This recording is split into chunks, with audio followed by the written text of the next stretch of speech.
Okay. Hi guys. Ano ba yan? Ito kayo pupunta.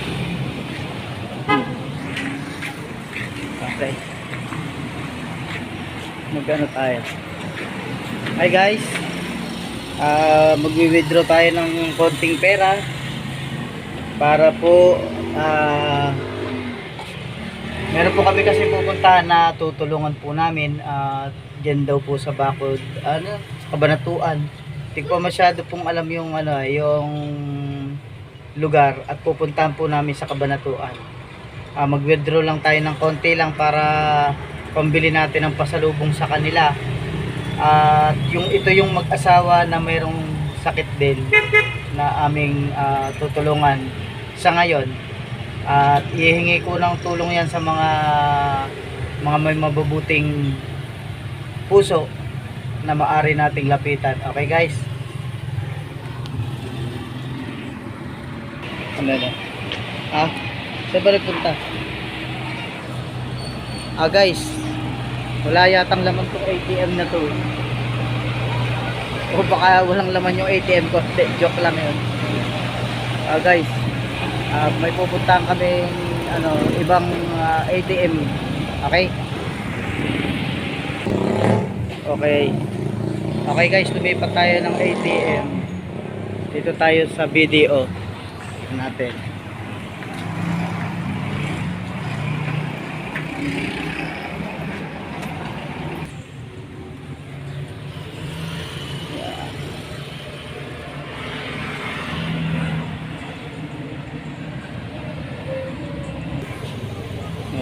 Lumabas na.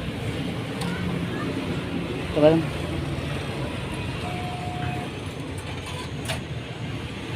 Yun.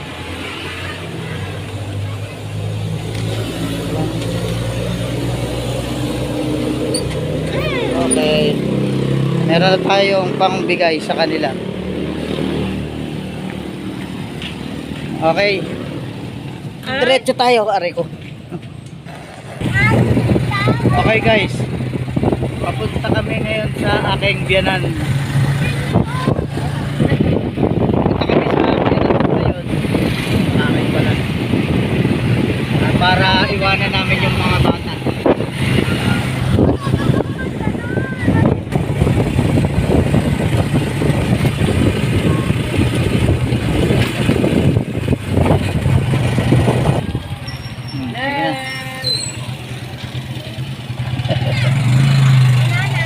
Asan? Diyan, kay nanay.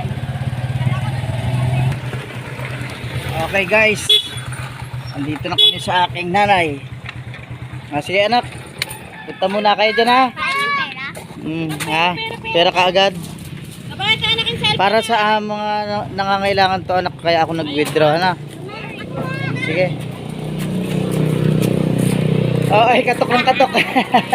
Katok lang katok, alam naman palang kinakatok, bukas na pala. Anay, iwanan muna namin yung mga bata.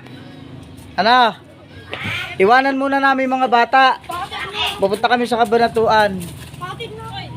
Oy, bakit tayo nakagayak? Akala nila kung saan sasakay kaya. Nakaganyan ka na? Sige na. Dito na kayo anak. Gabo, bilis. Mahal naman nila si nanay. Okay.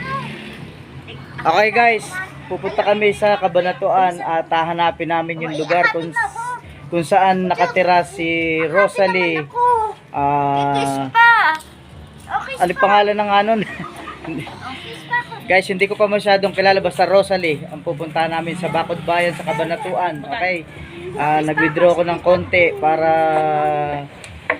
ibili namin sila ng kahit na lang, basta yung makakaya ko lang din kasi wala pa tayong sponsor ngayon, kaya guys, naaawa kasi kami. Matagal na pong nagchat-chat sa akin yun, nag-text sa akin yun, para lang po namin mapagbigyan ngayon. Sa tagal niyang nagmamakaawa, kahit 1 kilong bigas lang daw, ganon, kahit kalahating kilong bigas, basta may makain lang sila ngayon dahil silang dalawang mag-asawa ay may sakit. Yung kanyang asawa ay merong sakit sa atay, merong basta't ganun po. Hindi ko pa masyado kasing nakikita eh. Hindi natin alam kung totoo nga o sige, ngayon pupuntahan namin. Okay? Follow nyo po ako sa aking account, Ronaldo Santos Onat. At lagi ko po kayong i-update dito sa kwento na to. Okay po guys, sana po tapusin nyo yung video para po masubaybayan po natin yung istorya na to. Okay guys, sana kung totoo man po ito, tulungan nyo po ako at tutulungan po natin siya. Okay guys, bye bye. Ronaldo Santos Onat. Anak, saan yan? Kabanatuan daw. Oh. Sige. Babay na kayo, nak. Babay na mga anak. Maiwan muna kayo dyan.